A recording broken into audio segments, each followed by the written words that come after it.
Halo teman-teman, Assalamualaikum warahmatullahi wabarakatuh. Selamat datang kembali di BDE 2.0 ya.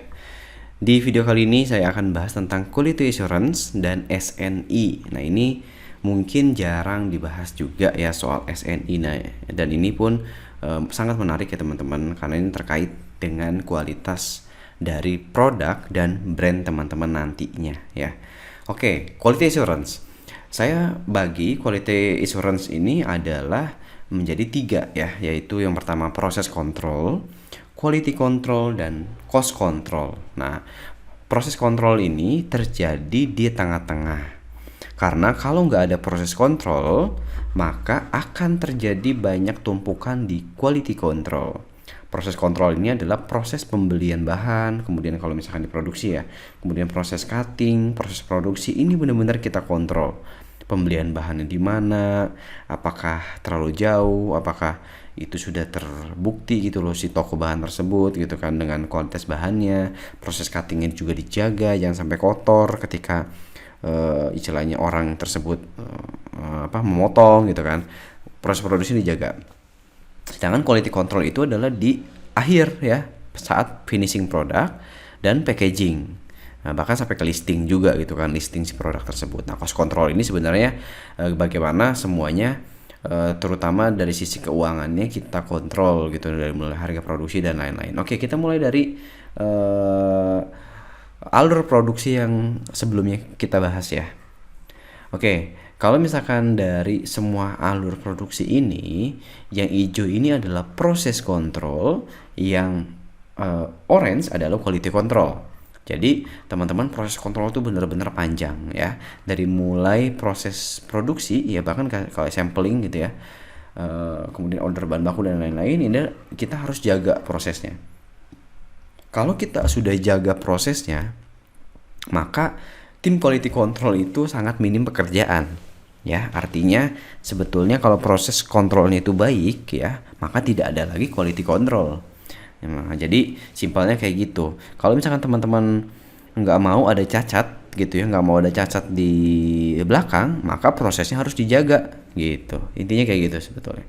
Nah, QA checklist ya teman-teman, ini juga penting buat teman-teman yang sampai sekarang tuh belum punya target per orang atau per divisi, terutama yang udah punya karyawan gitu. Maka dibutuhkannya checklist gitu ya. Checklist ini buat teman-teman CS juga harus ada checklist, buat teman-teman finance di checklist, misalkan hari ini tuh wajib transfer apa aja, kemudian setiap bulan tuh wajib melunasi tagihan-tagihan ini aja, itu kan checklist ya. Nah, begitu juga dengan produksi juga harus ada checklist, terutama di bagian QA-nya atau quality assurance gitu. Jadi quality assurance ini adalah divisinya lah ibaratnya ya, divisinya. Kemudian tugasnya adalah ada proses kontrol dan quality control. Nah, ini QA checklist teman-teman bisa bikin gitu ya.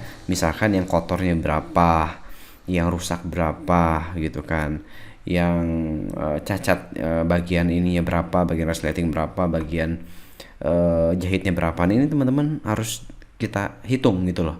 Dari total misalkan 200 produksi atau dari total 1000 piece produksi, ini tuh ada berapa gitu loh. Maka kita jadi tahu proses yang paling gagal gitu itu di bagian mana. Misalkan kotor gitu ya, nah, berarti mungkin di proses jahit atau di proses cutting gitu ya. Terus tiba-tiba misalkan kebanyakan cacat di resleting gitu kan. Nah, kita harus cek nih, apakah di proses pembelian bahan baku emang bahan bakunya udah cacat, ataukah emang pas proses jahitnya nggak bener gitu. Nah, itu kan kita harus ukur gitu kan teman-teman. Kemudian juga standar ukuran dan kualitas ya, ini adalah bagian dari proses kontrol. Nah, sebetulnya teman-teman BSN ya, Badan Standarisasi Nasional itu sudah memberikan standar ukuran dan standar kualitas. Nah, kalau misalkan teman-teman tahu helm itu kan suka ada SNI-nya tuh ya, mainan suka ada SNI-nya. Nah, itu adalah yang sudah distandarisasi oleh tim BSN. Nah, kalau teman-teman belum mau menstandarisasi, minimal teman-teman harus tahu standar nasional Indonesia.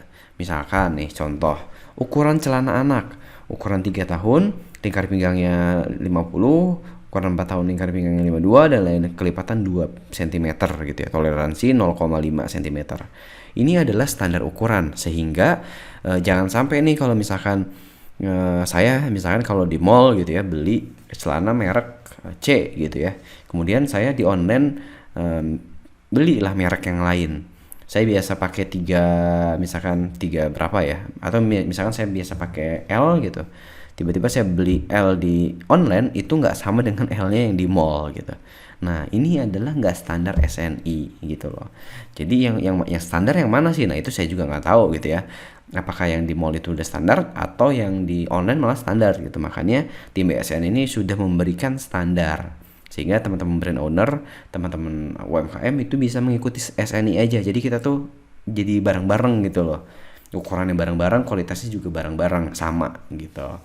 Nah ini juga soal SNI ini banyak banget ya, mulai dari misalkan kalau sepatu gitu ya, sepatu tuh proses testingnya juga ada, testing kualitas, ukurannya juga ada, itu banyak banget. Nah nggak jadi jangan heran nih teman-teman, banyak mainan made in China itu sudah SNI semua, karena istilahnya orang China itu banyak banget beli lisensi dari beli lisensi SNI gitu di BSN ya. Jadi lisensi SNI juga sebenarnya ini ya istilahnya dijual oleh pemerintah ya, karena emang untuk standarisasi ini harus jelas gitu loh, minimal ada biayanya gitu. Kemudian ini teman-teman bisa cari di situs ini bsn.go.id, cari aja teman-teman di sini SNI, misalkan SNI jaket. Nah di sini ada kulit jaket kambing atau domba gitu kan. Nanti sini ada dokumennya. Nah kalau nggak ada dokumennya, dokumen itu error, berarti teman-teman tuh harus beli ya. Jadi saya juga beli nih. Saya waktu itu beli sampai 800 ribuan gitu ya, untuk membeli lebih dari 15 SNI, dokumen SNI. Jadi dokumen-dokumen SNI yang contohnya kayak tadi nih. Nah kayak gini nih, ada ukurannya, ada cara cek kualitasnya gitu. Itu dijual sama teman-teman BSN di pesta.bsn.go.id. Nah teman-teman bisa beli di sini nih, pesta.bsn.go.id. Nah setiap dokumen SNI itu harganya bervariasi, ada yang 15.000, ada yang 30.000, ada yang 45.000, itu tergantung dari kategori SNI yang ingin kita download ya. Jadi teman-teman kalau misalkan di sini cari, misalkan saya pengen SNI jaket gitu ya, nanti di sini ada, teman-teman bisa add to cart gitu, beli gitu ya, dibeli, kemudian nanti akan ada tagihan, terus kita tuh kayak bayar pajak gitu loh nantinya. Jadi kita tuh bayar, ada ID-nya, ID billingnya, teman-teman kayak bayar pajak seperti itu. Nah kenapa ini dijual? Nah mungkin nanti teman-teman BSN yang akan cerita gitu loh kenapa ini dijual ya. Nah ini yang terakhir, tugas quality control atau tim-tim bagian dari tim quality assurance-nya.